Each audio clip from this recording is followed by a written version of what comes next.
परमात्मा हमें याद दिलाते हैं कि तुम मनुष्य जीवन प्राप्त करके परमात्मा की प्राप्ति के लिए कोशिश करते हो। वो पुण्यात्मा जो पिछले भी जन्मों में मनुष्य शरीर धारण किए हुए थे और भक्ति कर रहे थे, उनको फिर तुरंत मनुष्य जीवन प्राप्त हो जाता है और फिर उनके अंदर पिछली जो प्रेरणाएं होती हैं परमात्मा की, वो विद्यमान रहती हैं।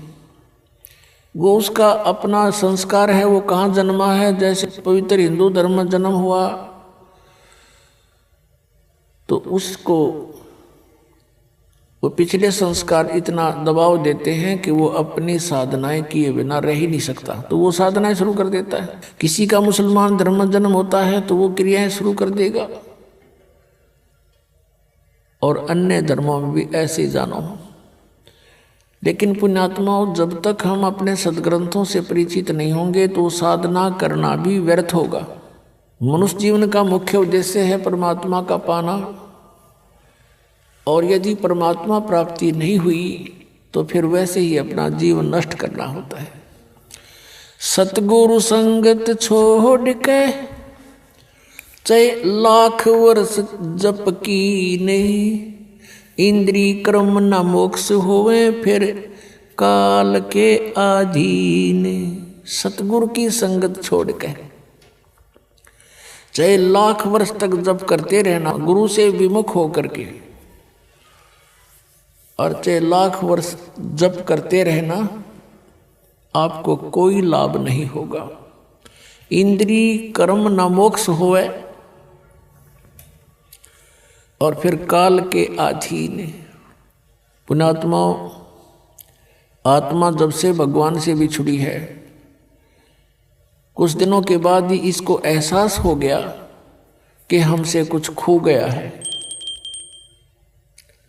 और आज तक भी वो ऐसा ही अधूरापन महसूस कर रही है। जिस प्राणी के पास पुत्र है, पुत्री है, संतान है, संपत्ति भी खूब है और अच्छी कारोबार है, लेकिन फिर भी उसको संतुष्टि नहीं है। आत्मा फिर भी कुछ ना कुछ तलाश में है, परमात्मा की तलाश में है। वो अलग बात है कि उसको तरीका कौन सा प्राप्त हुआ है, कौन से धर्म में वो जन्मा है, तो फिर भी वो उसकी खोज कर ही रही है। अब जैसे निर्धन तो खोज करता है, मान लीजिए परमात्मा की धनी होने के लिए, निसंतान ढूंढ रहा है भगवान को, न सोच लें कि संतान के लिए। लेकिन जिसके पास सर्व संपन्नता है, संतान भी है, संपत्ति भी है, सर्व यहाँ अकाल का सारा सुख है, और फिर भी वो भगवान की तलाश में है, तो इसका मतलब ये सर्व जो कुछ भी हमें प्राप्त है, जिसको हम यहाँ चाह करते हैं, ये पर्याप्त नहीं है। इसके अतिरिक्त भी कोई कार्य है जो आवश्यक है। अब हमने उस आवश्यक कार्य को करना होगा।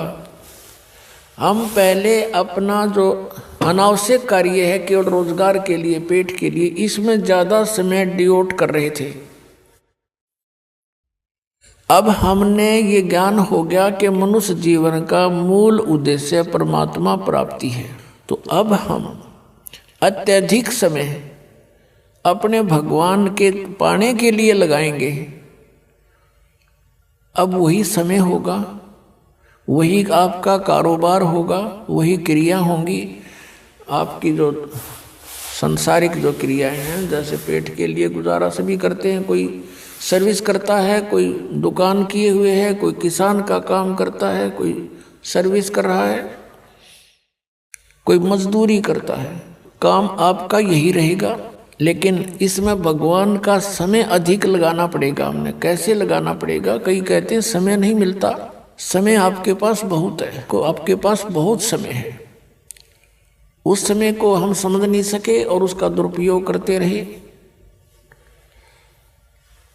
अब जैसे आप बस में बैठकर सफर कर रहे हो, मंत्र प्राप्त है आपको, बैठ के बस में और अपना सुमन शुरू कर दे। इधर उधर झांकियां में देखा नहीं, साथी ते बात घनी करे नहीं, और अपना मंत्र करता रहे। तो वो 2 घंटे आपका समय सदुपयोग हो गया। आप जी किसी मजदूरी के लिए घर से चले हो, मजदूरी के स्थल तक पहुंचे तो वहां तक अपना सिमरण करे कई बार, और वहां जाकर भी मजदूर को या किसान को मानसिक कार्य नहीं होता, उसमें भी वो अपना भक्ति सिमरण कर सकता है। हमने देखा ये आली किसान हल के पीछे पीछे कोई रागनी गा रहा है, कोई और बकवास सोच रहा है मन में सारा दिन, तो उसका सदुपयोग कर सकते हैं हम और भक्ति भी कर सकते हैं। क्योंकि किसी भी सदग्रंथ को उठाकर आप देखिएगा या किसी भी महापुरुष का अनुभव आप पढ़िएगा, उन्होंने वही कार्य किया है जो संसार के आम व्यक्ति कार्य करते हैं, और उन्हीं में परमात्मा को पाया है। उसी काम में सिमरण भी किया है, हठ योग नहीं किया किसी ने।